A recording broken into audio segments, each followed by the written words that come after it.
Watch this video. Oil versus water inside a vacuum chamber.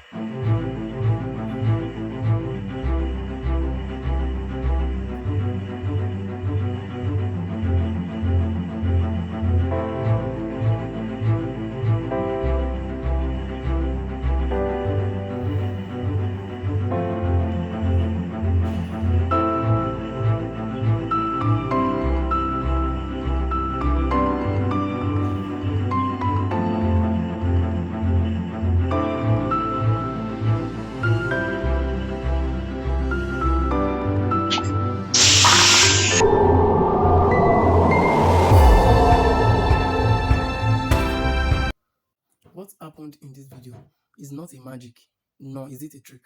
It is pure physics in action. So let me explain. The reason the water flung away while the oil remains still is due to vapor pressure and repressurization of the chamber. So now, when you vacuum a chamber to a low level micron, you are decreasing the pressure around it. So every liquid has its own boiling point that depends on the pressure around it. So for water, water has a high vapor pressure. In deep vacuum, boiling point of water drops till it reaches ambient temperature, which is room temperature. So at this point, water begins to boil violently, even without heat. It filled the glass with bubbles and a layer of water vapor sitting directly on the liquid and trapped between the glass. So for oil, especially vacuum and motor oil, they don't boil at room temperature.